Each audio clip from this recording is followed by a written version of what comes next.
دلوقتي بقى في كذا لونش تجاري مميز جدا ظهروا على طريق السويس. اول واحد هو الستراب مول بتاع بلس بلس اللي هو خاص بكومباوند سعادة.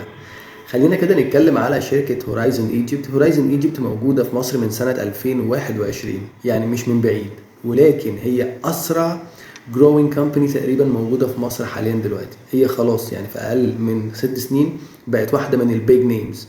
كومباوند سعادة هو مبني على 371 فدان، والفوت برنت بتاعته 11%، يعني نسبة المباني في الكومباوند 11% بس، والباقي لاندسكيب ولاجونز وووتر فيتشرز. دلوقتي سعادة في لوكيشن مميز جدا جدا، هو ما بين طريق السويس القديم وطريق السويس الجديد. الستراب مول بتاع كومباوند سعادة اللي على طريق السويس القديم اسمه بلس بلس. حاليا دلوقتي هو اللونش والاي او ايز بتاعته 250 الف. انا جبت لحضراتكم بعض التفاصيل هقولها لحضراتكم دلوقتي. هو مبدئيا المول ارضي ودورين، هو عباره عن تجاري واداري، معرفش هو هيبقى فيه طبي ولا لسه، بس يعني هو عامه تجاري واداري. استلام سنه واحده بس، خلال سنه هتستلم. والمساحات الاداري بادئه من اول 40 متر، والسعر المتر بيبدا معانا من اول 175 الف، يعني التوتال يونت هتكون في حدود 7 مليون جنيه. اما بخصوص التجاري هيكون بداية المساحات من 67 متر، والاسعار هتبدأ معانا من اول 330 الف جنيه، يعني التوتال يونت هتكون 22 مليون 200. بالنسبة الاسعار دي بالنسبة للوكيشن ده فهو اتس وورث جدا جدا جدا. اما بخصوص عدد الوحدات فهيبقى في معانا بس 110 وحدة اداري و 49 وحدة تجاري، يعني في نسبة ندرة هتبقى موجودة في اللوكيشن ده. فلو حضرتك مستثمر لازم تاخد في اعتبار سيادتك اللوكيشن ده. بخصوص الشركات اللي بتبقى عايزة ستاند الون بيلدينج، ستاند الون يعني بيلدينج واقف لوحده كده خاص بشركة واحدة بالانترنس لشركة واحدة، بتبدأ معانا من اول 600 متر. اما لو حضرتك بتفكر في ان انت تضم مبنيين على بعض اتاتشد فطبعا المساحات بتبدأ من 1200 متر.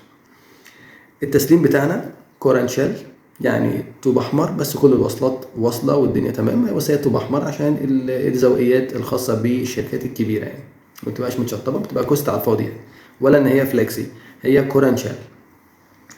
اما بخصوص الستراب مول اللي على طريق السويس الجديد هو لسه مفيش اي اخبار عنه دلوقتي، هو هيبقى بطول حوالي 2 كيلو. فاحنا كده بنتكلم في ستراب مول من على طريق السويس القديم اللي هو بيبقى قدام اس تي 8 بتاع ال ام دي والرحاب. فاللوكيشن حلو جدا، حلو جدا جدا جدا يعني، فده لازم ناخده في الاعتبار معانا في كومباوند سعاده. اما الاوبورتيونيتي الثانيه هتكون موجوده على ما بين طريق السويس ومحور الامل، الكورنر ده من شركه مدينه مصر، نازله بستراب مول كويس جدا جدا. عايز اقول لحضراتكم هو دي افضل ناصيه تقريبا موجوده في القاهره الجديده او في المستقبل سيتي مع مدينه مدى.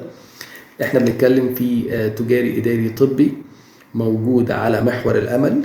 المحور ده اللي رابط ما بين طريق السويس ودخول العاصمه الاداريه مباشره. سعر المتر الاداري بيبدا معانا من 100 الف جنيه كورنشال. 100 الف يعني ده اصلا اسعار اقل من مولات موجوده في الداون تاون في العاصمه الاداريه جوه. يعني مدينه مصر ان هي تنزل ب 15 سنه والاسعار المتر بتبدا معانا من اول 100 الف جنيه في الاداري وفي الطبي، فده حاجه يعني جاذبه جدا. وبالنسبه للتجاري بتبدا معانا من اول 250 الف جنيه سعر المتر التجاري. فاحنا في لوكيشن جنبك مين؟ صادق، اعمار، حسن علام، مدينتي، الفطيم، واورا كمان داخله في مدينه مدى.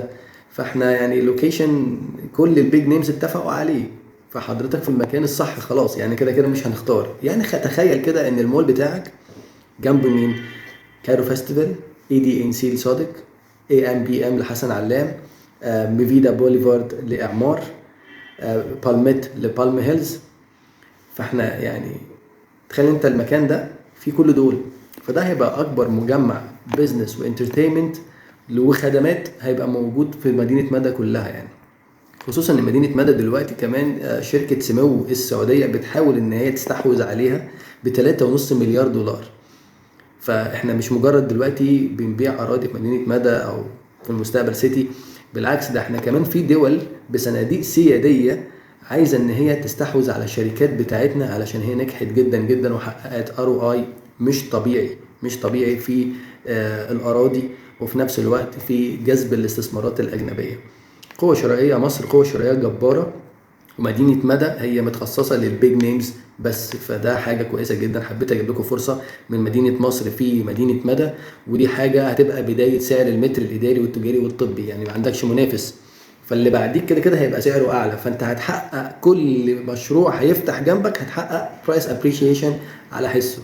فالفكره دي لو حضرتك مستثمر لازم لازم لازم تحط نفسك فيها، لازم يعني دي لازم، وبعد كده نشوف حاجات تانية.